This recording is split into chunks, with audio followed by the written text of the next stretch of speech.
Marco Silva, welcome to Fulham Fix, my friend. Thank you very much. Mate, it is such a pleasure to have you in front of us. It will be commonly acknowledged for you, because it's sung every single week, that you are a genius. Ivan, do you fancy defining genius for me? Yeah, we'll give it a go. Okay, so I've got under genius, first title win in 21 years. Yeah, I've got the first wins over Chelsea and United in the best part of 20 years. First win at Stamford Bridge in 45 years. Fulham's first ever League Cup semi-final. And 2 FA Cup quarter-finals for over a decade. Well, I've got one more. Go on. On our way to a Premier League's points record in the history of the club. I mean, hearing that out loud, Marco, would you have taken that when you joined Fulham, knowing that? Definitely, I have to say, and I have to be honest, you know that I'm very, very ambitious. I'm never satisfied, if I can say in this way, because when we got this type of results or we achieve some final stage of some competitions, my mindset is straight away to think, okay, let's go for more. Is the way, in football, and is my way. The good achievements and the great wins, you have that flavor in the end of the match. You taste it in the end of the match, but straight away after we are on it again to go. And when comes something more tough for you to take, you are the first ones to suffer a little bit more, if I can say in this way. It's not the end of the world, but it's difficult to take. Yes, but definitely if you ask me that, if after almost 4 seasons we are going to achieve all these things, yes, I'm going to sign straight away in that July 2021, definitely. But I keep saying that best things is still to come, to be honest. Yes, I believe that too. The interesting thing is it's not just statistical, it's like an aesthetic thing.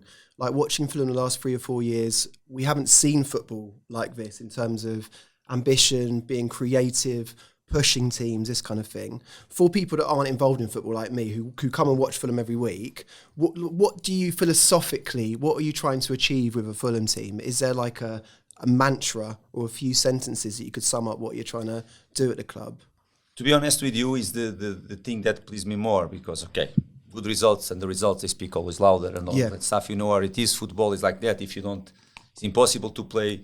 The people remind you just because you play good football. I think the things that they have to be connected. It's about players, it's about managers, it's about, I think the philosophy of the football club as well. When I first come to Fulham, of course, I have my own idea, but I really try to analyze the last seasons of the football club as well, and to be achieving and to final again, because I think Fulham is right now where it belongs, but to be there in the way we have been doing it is the thing that pleases me more, really, because from the first day I joined the football club, I knew that, okay, we were contenders in that season. It's like a must. It's a season that we have to go again for the Premier League and all that stuff.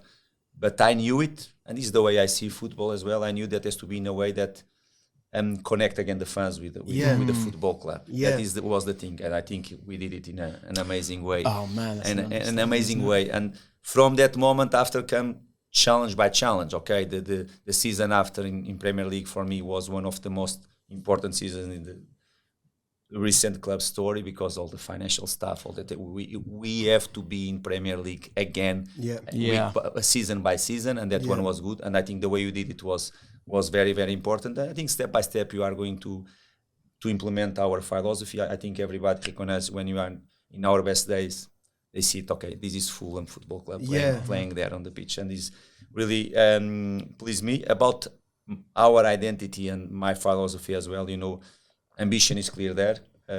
We respect, but we don't fear no one. Is the first thing, and of course we have to respect first of all ourselves. We have a way to play. We can adjust things. That I think is normal, but we have a way to play. We are not going to decide in a completely different way just because you are playing the A, B, C or D team, or because we are probably not in our best moment of the season as well. The identity of our team, what we do every single day, is to respect on a match day. Do you think that Fulham and you met at exactly the right time in both of your lives? Yes. Was there like a serendipity there? I can say yes, because I think I was angry. I still angry. I think I will not be less angry with more years. In my back, I really believe, because I love it. This is the job. Really, I'm really passionate. But I was angry to come back again. I had a year, almost a year now, because the COVID situation. When after I left Everton came the COVID, and it took a little bit of time for me to come back, and I was angry really. And in that moment, and in a tough moment for any football club that is relegated and just won 5 games in one season, all that stuff. Everybody was down. I think it's a normal thing, and players, staff, the staff that left, the staff around the players, the fans, everybody was down. And as you said, it was a good moment for us to meet, my staff, myself, with the football club, with the football players that they were in that moment in the club. And I think altogether we did it in a perfect way. Oh, I mean, and the thing as well, you broke, like you said, you came to us, and you know, it was relegation. It was a real low. I remember chatting to a few people working here, you know, before you announced, just come to the end of the season. I think we were talking kits and kit launches, something like that. And I think it was Gentleman Jim, just no hope at that point. Just going, I can't see a sort of, you know, how we're going to get. Yeah, I mean, it felt so low, and this, you know, we had this badge. I suppose we were starting to, you know, have this stigma around us of becoming a bit of a yo-yo club, which is probably one of the, I don't know, the worst things you want as a fan, I think. And there was that in-joke about constantly switching with Norwich. Yeah. Like, do you remember? And I think then having you come in and you know, obviously winning the championship in the way we did, but then to break that cycle is such a, I think, has done, I think, wonders for the fan base, because I think, you know, and it has it, and it's changed how people see us, you know. Yeah. You know what I mean? Like it's a really you know, it's, and for me it's very important, like the recognition now. And you cannot stand still at all. The club cannot stand still at all, because the others, they are not doing. Is not the end of something.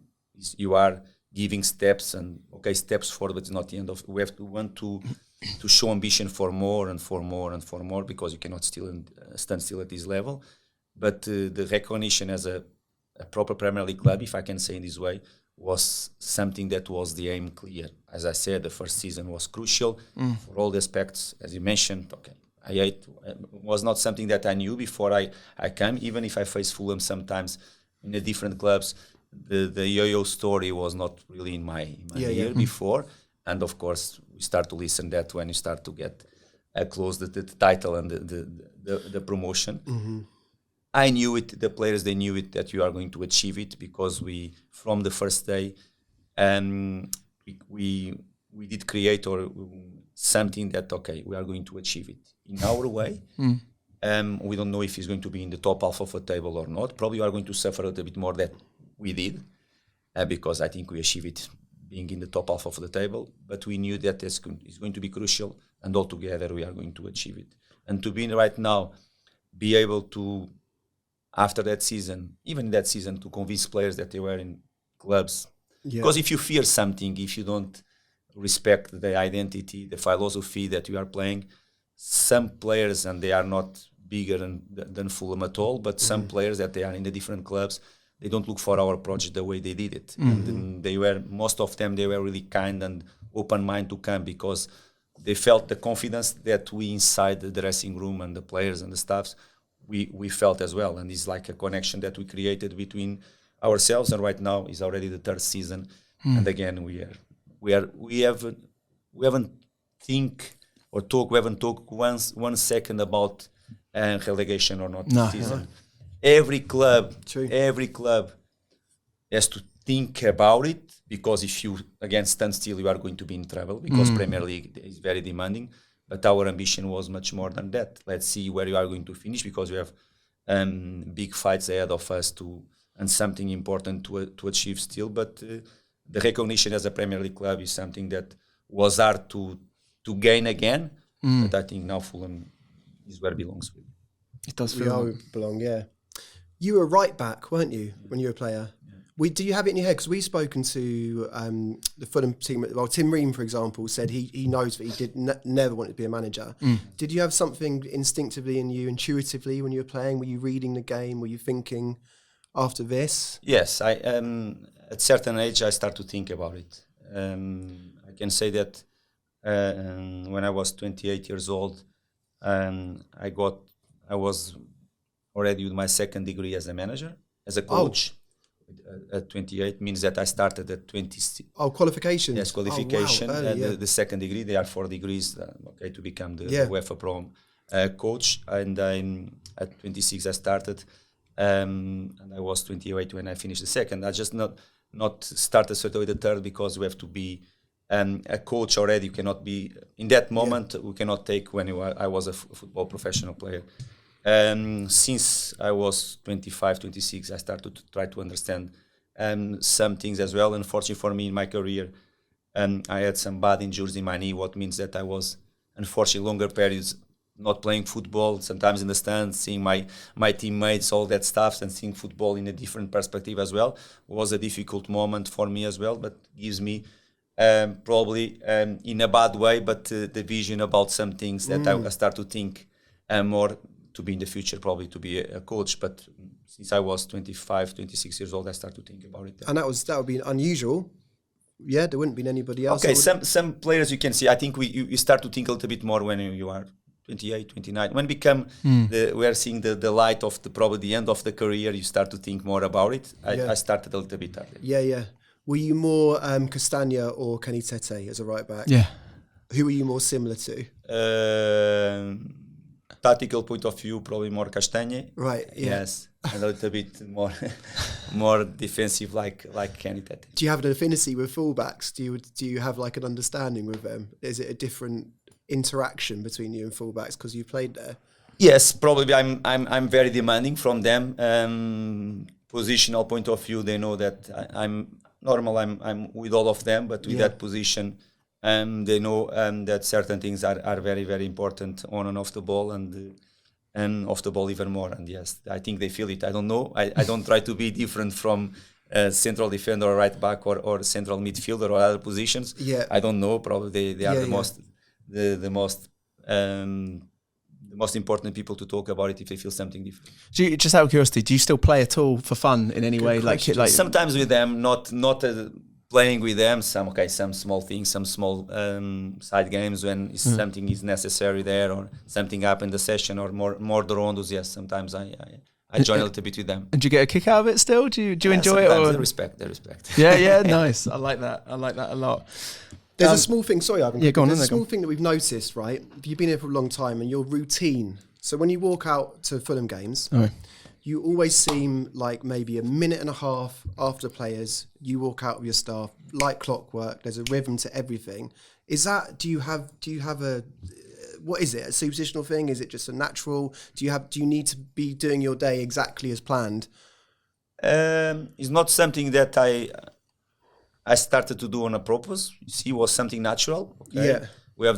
Normally we have the last speech with the players. Normally we have there our staff in the dressing room some minutes before they come out. I let all of them to come out. I do my last stuff inside, and after I come, normally is the moment that they are finished their walk, and I let it go. And after I go forward. I give my steps to go inside the pitch, and first of all to have this connection with the fans, and after to go for the bench. How conscious are you of body language? Because even when we saw you walking over, I was like, even when he's a dot in the distance, I know that's Marco Silva. I'm so aware of the way you hold yourself. Do you have a feeling of that? Because when you just described what Fulham teams do and it making the ground feel like that was really striking about you watching from afar, that you were living every single second, that your body language was big and it was emotional and it was challenging people, and that spreads into the stands. Is that a natural feeling, or are you kind of conscious of being bigger than yourself in that moment? No, I don't try to do something that I'm not feeling at all. It's not. I will not exaggerate just to make look something different. Sure. I'm not. It's something natural on Yeah. myself. Sometimes I have to control it a bit more myself as well. But okay, I try to help as more as I can them. At the same time, if I can push the crowd, I would like to push even more, because sometimes it's going to be very important for them to understand how they can be decisive for us, how they can be decisive for us in some moments of the game. But it's something natural. It's something that I try to be as more as involved I can be in the game at the end, to help our team to be stronger, or to never switch off, or to react in a different way if they need my help. And do you have a process, that you turn yourself off? So, like, if you get really emotional about something, how do you move on to the next moment?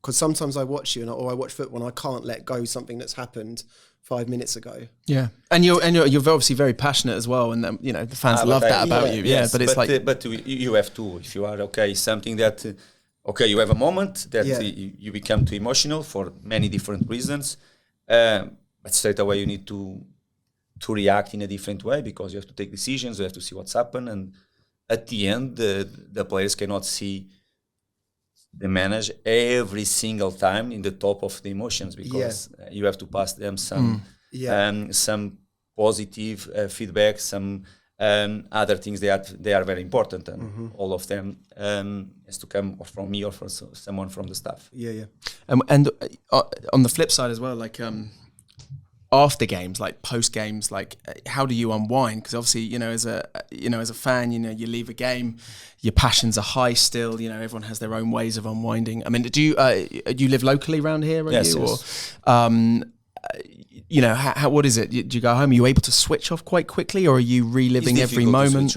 I would like to switch off a bit quicker, but I have to be the most honest possible. It's very difficult, as I told you.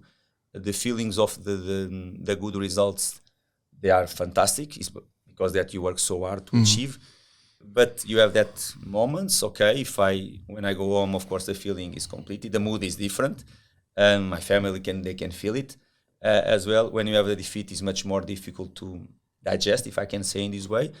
But it is a moment, most of the times, a moment that you go home and you have to try to start to think what is going to be the next step. But straight away after the match is not the best. I think you can give or not feedback to the players. Sometimes I give, other times I don't give. Sometimes I try to manage the best way possible that moment. Good example, our last game was probably one of the most difficult ones to take this season, and was a moment to digest probably in a different way the players, for them to have my feedback 24 hours after or 48 hours after. The way I do it, normally I have the staff to do it with the broadcast, with the press here.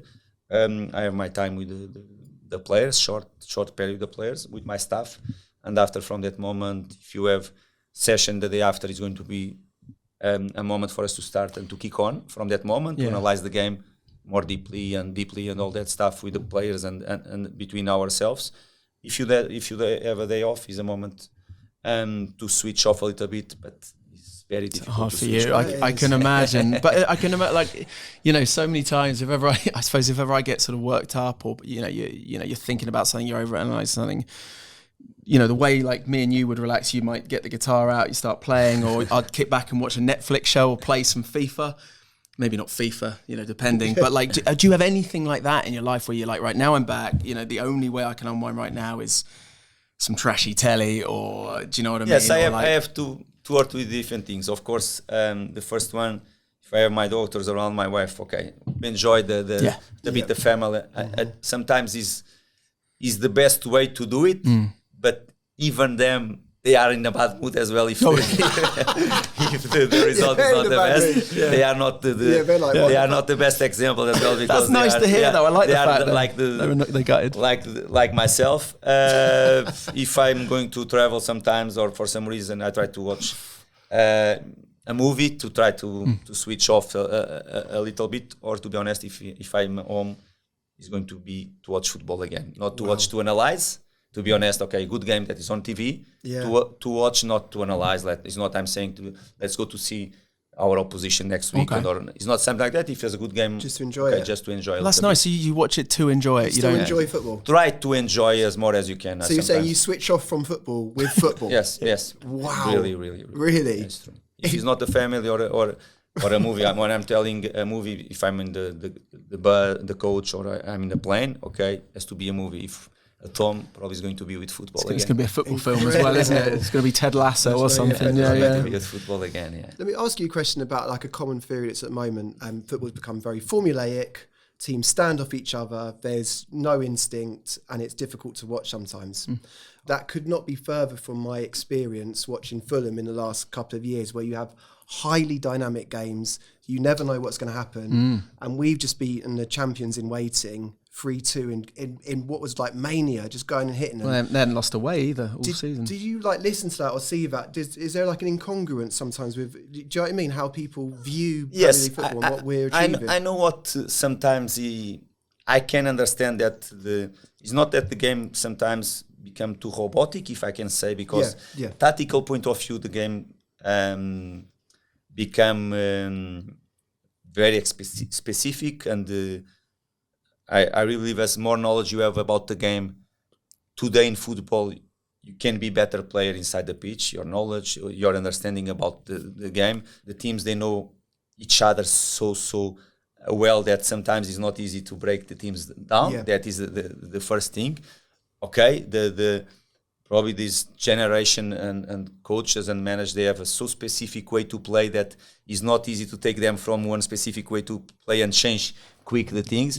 And the other thing that because I think it's about the society that in the past probably, and you can see a little bit, I'm not saying that more talents than right now, because you still have big talents as well, but the people and probably ourselves, you play so much in the streets, football and all that stuff. You grow in a different way than they grow right now. Many times. We have to go inside, and you have to, even, I think, my daughters and the society right now, I think they have a lot of information from ourselves, and at the end, they don't take many decisions by on themselves, you know, and because that the game can much more, I'm not saying probably collective than in the past, because the past probably the stars, they have much more importance than right now, even if you still have a lot of stars and amazing players right now playing football as well, but the game become much more collective, in my opinion. Would you say you encourage a bit of the that kind of free spirit, not free spirit, instinct, I suppose, amongst the players? Like, you know, we're saying obviously a massive part of management is that kind of, you know, you have a plan, you stick to it, everyone knows their kind of positions, but there seems to be a number of players in our team that have that kind of instinct. You know, Iwobi being the perfect example, can suddenly just go off, or even Bassi now. My God, Calvin, just like one end of the pitch to the other. He's been a revelation this season. He's going on a feeling, isn't it? On a feeling, How much, you know, is that something you actively encourage, or is it something the players just do, still knowing what their restrictions are? They know what is their rules, their restrictions as well. You cannot, for example, Calvin, when he plays in a specific position, of course, a little bit more freedom to when he has the space to step in is something that we encourage them, because it's part of our identity and philosophy as well. But all of them, they have a starting point. Everything is there, and they understand really the role. Of course, we are talking about the knowledge about the opposition as always with you. If you don't, after to give a little bit the freedom and the instinct for them to express themselves in certain areas of the pitch, of course, become everything more robotic, and of course it's much more difficult for you to break or to surprise the teams. Of course, dynamic is very, very important.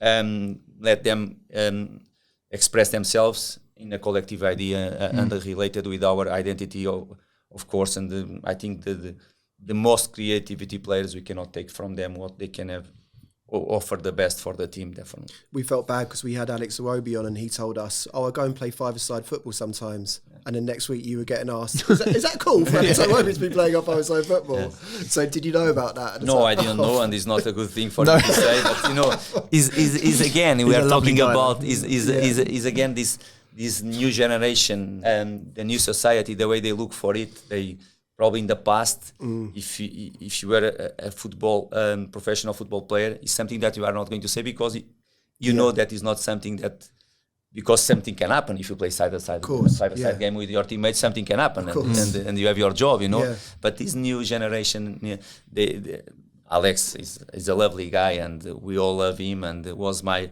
I took him to Everton, and after I took him to Fulham as well. But you know, this I like them when they are honest as well. Sometimes they have to protect a little bit more themselves. Yeah, exactly. Better PR. Yes. How do you keep everyone? Because like I don't know. I'm sure stuff happens privately in the cottage or whatever, but sort of we haven't heard of any sort of players' egos clash, bust-ups. Nothing of that ever comes out. Unity, it seems to be totally. Even subs, and even when you see it with Rodrigo and Raul, for example, who both would be very entitled to play full seasons up front in the Premier League. Yeah. They never seem to, and I'm always trying to look for it just out of interest. Even when they come on and offer each other, they look seem genuinely so supportive, happy for each other. Yeah.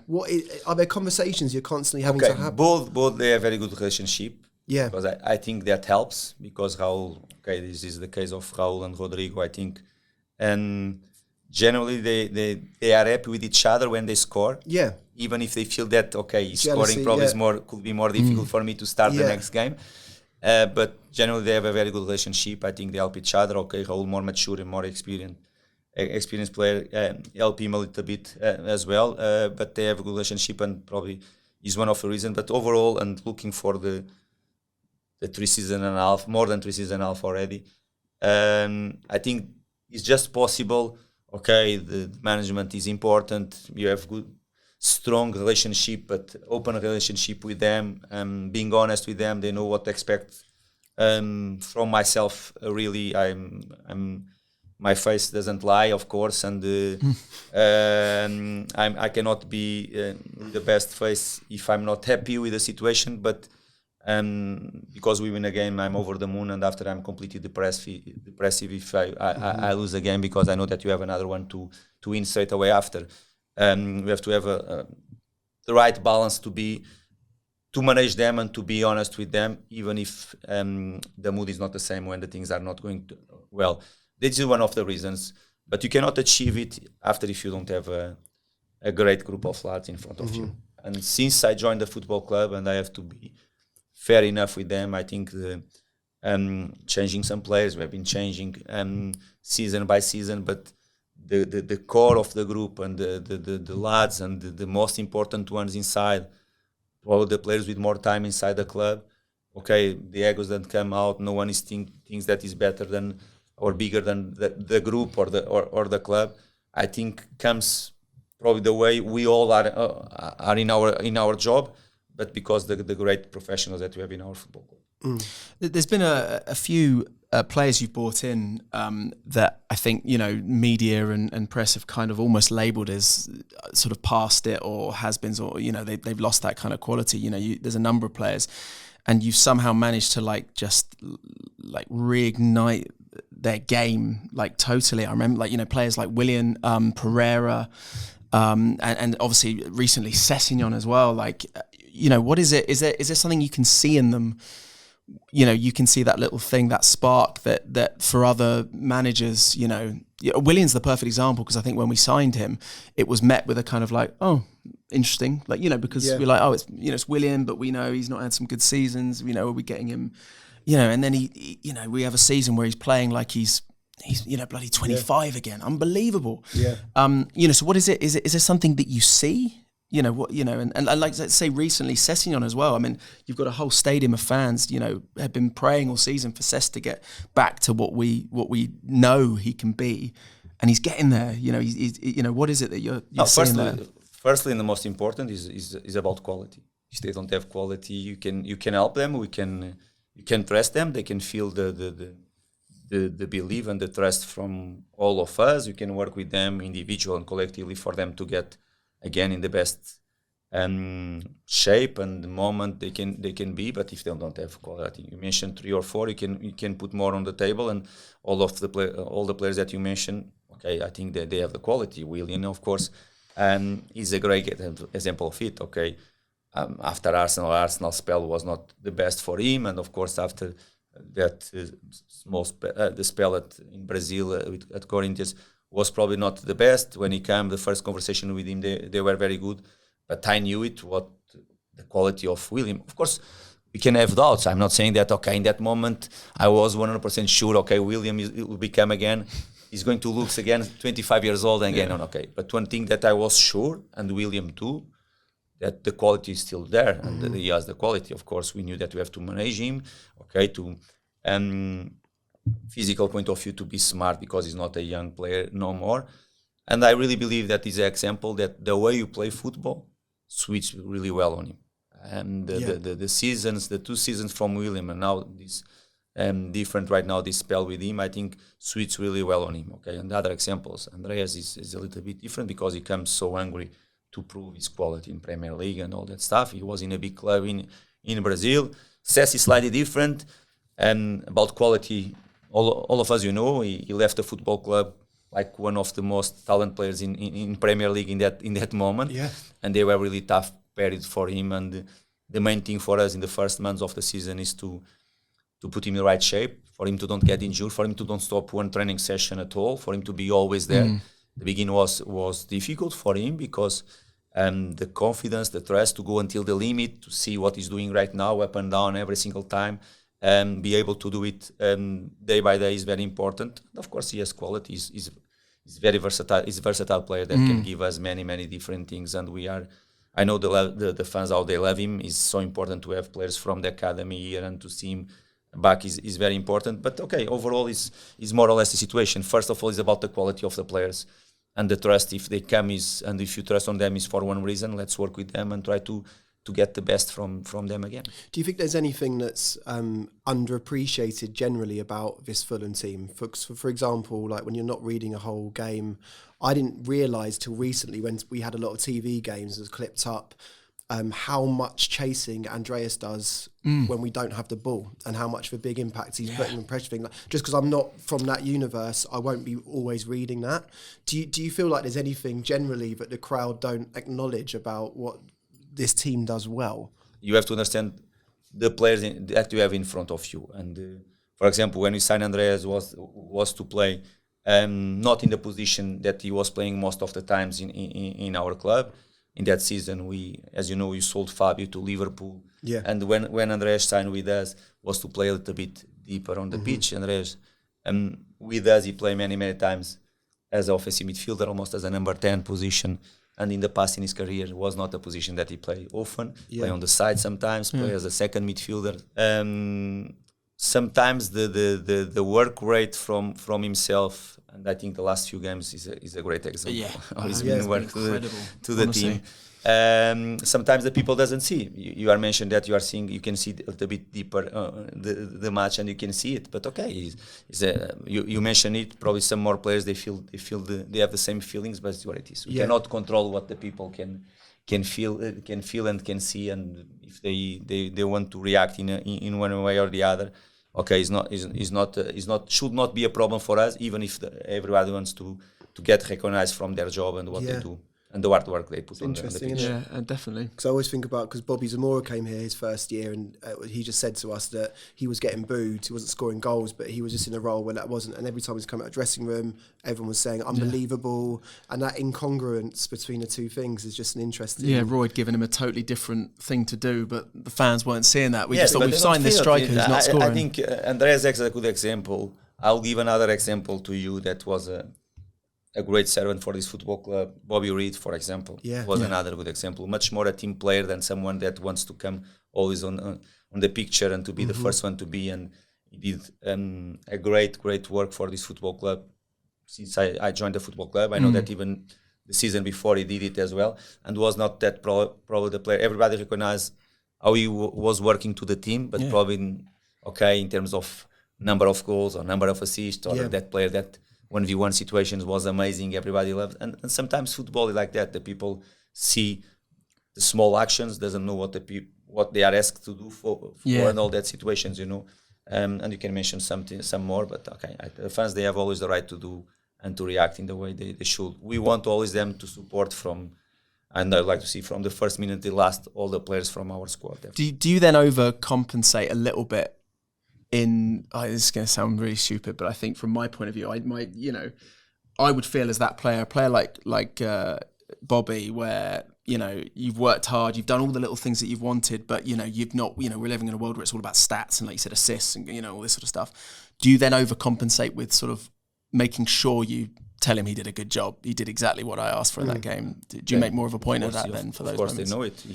If I'm going to ask, and you have to understand the players that you have in front of you, and you know their strengths, their things that they are not so strong, and you have to try to take the best from them at the end. But yes, the feedback is very important when sometimes we cannot let the players to have the feedback from the stands or the feedback from the social media, because sometimes, and unfortunately for them, there is something that they pay a lot of attention for, and they shouldn't, in my opinion, because at the end is not the truth that comes from the social media. Well, the surreal thing about in modern age of this Fulham team is that it's been overwhelmingly positive. Like, I haven't known a time in Fulham, especially in this modern period, where everyone feels so positive about the club, and that's down to you. We've only got a few minutes left, and I want to throw away one quick question because I just need to know. Anthony Robinson was on here. We were playing chess with him, and he started saying, as a fullback, we started playing like inverted centre midfielders. And I was watching the away game at Brighton, and at some point, Castagna was like playing on the left-hand side or something in the centre of midfield. What's going on there? No, at Brighton? Yeah, in Brighton. No, was for sure. 5? Yes, we played, but for sure was a moment that... for Castagna to be on the left-hand side was a moment that... Or was he inside the mid? Was he supposed to be there? No. It was a moment after a defensive set piece, for sure. Okay. For Castagna to be on the left-hand side, I don't remember the moment. So they sit in a pack they just sit there for a second. It was after a defensive set piece there. Defensive set piece for us, where probably he wasn't far post or far zone, and after, because the game didn't stop, and he stayed on the left and Robinson. I feel like I was stitching up there, actually. Yeah, a little bit.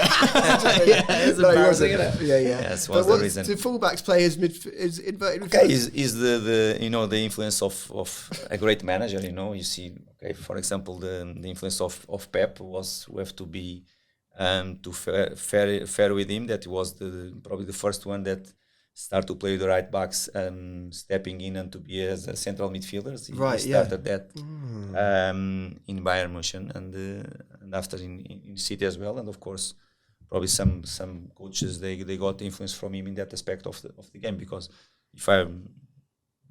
what I can remember was the first one that I started to do it.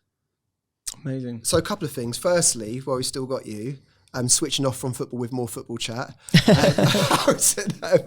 Everyone says that Harrison Reed will be a really good coach. So would you think he will be, and do you think there are others? And secondly, are you aware of how much you build as a manager a club in your image? About Harrison Reed, I really believe that he's going to be. Really? I really believe that he's going to be. Like last season, I had the feeling that Bobby Reed can be too. Yeah, interesting. Yeah, of course. After you have to have the first experience, and from them they go. How you can have this feeling? Come from their knowledge about the game, the capacity that they have, and Harrison Reed has this capacity as well. The good example they are, and Harrison Reed is a good example. But I think this season speaks about them himself. He's not being probably the season with more minutes on a match day with minutes, but he's always there. He's one of the greatest examples that you have inside our dressing room. What a professional that he is, and all that stuff, and still very, very important for us as a football club, for me as a manager. And I really believe that he's going to have this experience. And of course, after from that moment, you are going to see in terms of leadership, in terms of all that stuff that's important to be a manager. And Bobby was a good example. Probably you have more there that they are going to be. Probably some you don't expect, and after they have the chance, and they become top coaches, top managers too. The second one was... Are you aware that you're building a club in your image type thing? Does it feel like, from how you project yourself, spiritually, emotionally, literally, in language? I think the club is not something that I want, because it's not possible. Each club, each country where you work, each club has its own culture, and is the first thing that you have to analyze and to respect first of all. Yeah. But of course, after you have to implement your philosophy. If you can connect your philosophy with the club, even better. And from that moment, start to build something that you feel that, okay, this is my image as a coach on the pitch, off the pitch if you can, in terms of recruitment, in terms of leadership, image, in terms of behavior, on and off the pitch too, and the respect with the most important thing that for me exists in one football club, the fan base. You have to respect.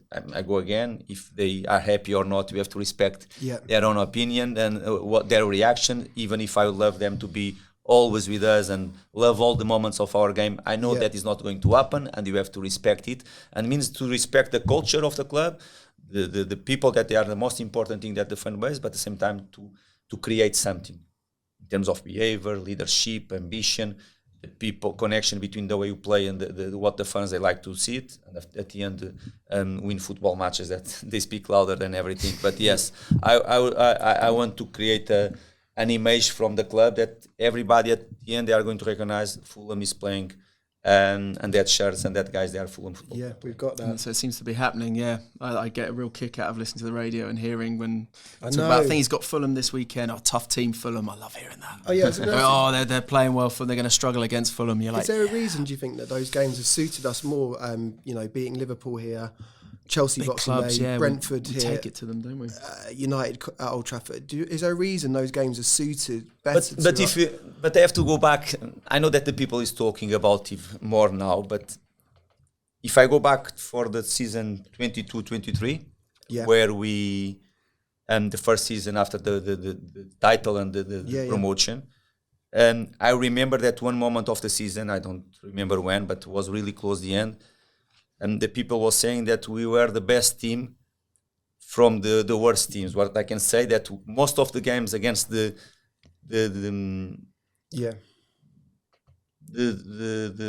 the 10 position down from the bottom half, we won almost all the games. And against the top teams in the league, we were not capable to get good results. Against the top 6, we were not capable to get good results. Apart, we drew first game of the season. Was the amazing starting point for us against Liverpool after the promotion year. Wasn't it? Yeah. But we drew that game was, I think, a statement from us that early kickoff on a Saturday. I remember the moment was like a big statement for us to kick on that season. But everybody was talking about it. Okay, the team was against the top 6. The team was not, and won against the others. I think it was a step that we gave forward the season after and this season. Now we are, doesn't matter against who we are able to go and to face and finally to get good results. What's happened right now? We have a way to play, clear a way to play. We are dynamic. We like to play on the front foot here even more. And I'm not saying many teams, but most of the teams right now, they respect a lot ourselves. It's not they don't come here no more. How many teams you see now that some teams they come here, they sit back, and it's not easy. It's not easy for the top sides in the league. It's not easy for no one to have 9-10 players around the box. Two good example is the 2 games against Palace. In that first 30 minutes against Palace, the 2 games this season against Palace, that 30 minutes that we are completely on the front foot, we had them 2-3 clear chances to score. If you are going to score and to be clinical at that moment, the game is coming in our way.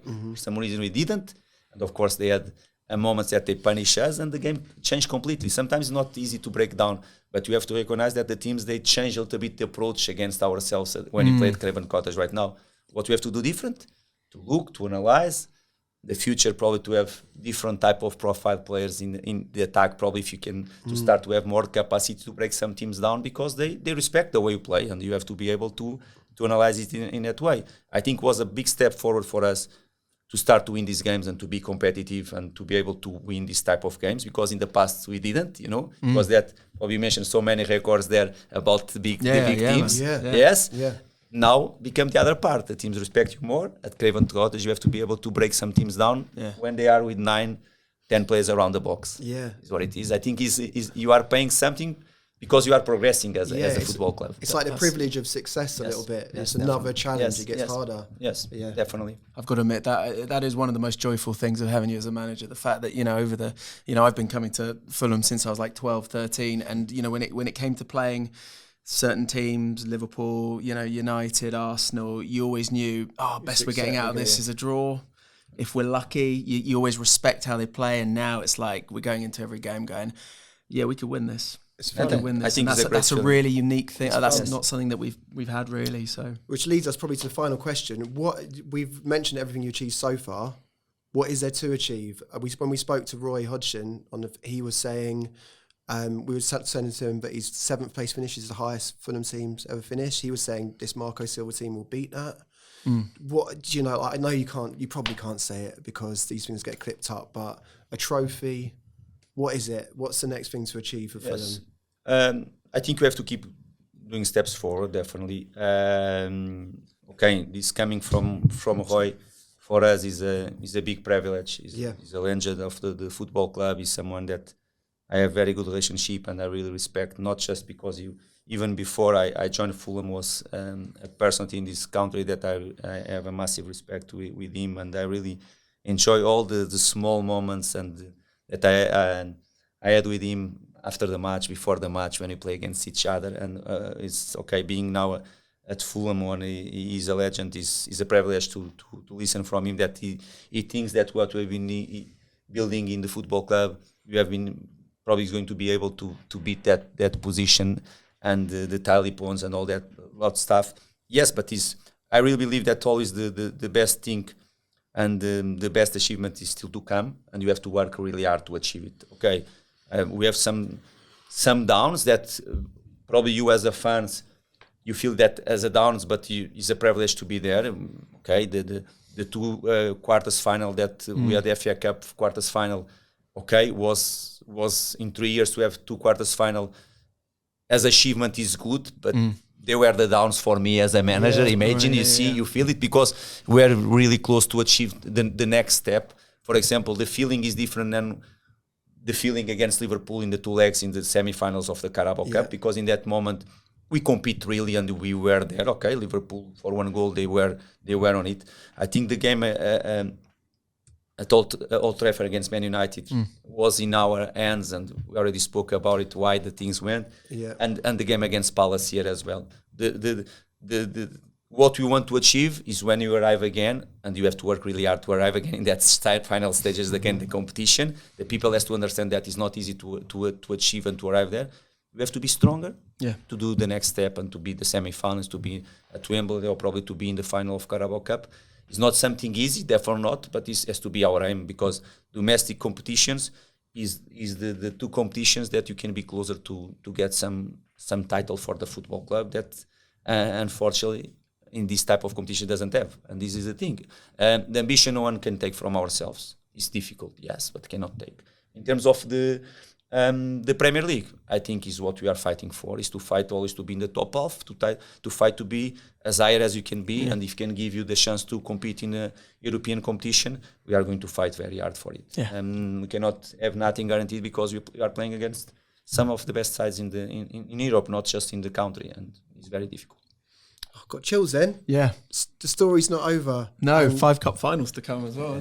I know you're speaking to Ivan just now at Marco, but just on behalf of everyone that comes to games, thank you for the good times, man. It's been unbelievable. And you're going to sing the song. Go on, sing it. When he's gone, we can cut to me singing it. I don't want to embarrass myself. Thank you very much. Thank you. My pleasure. Cheers. Thank you. Thank you.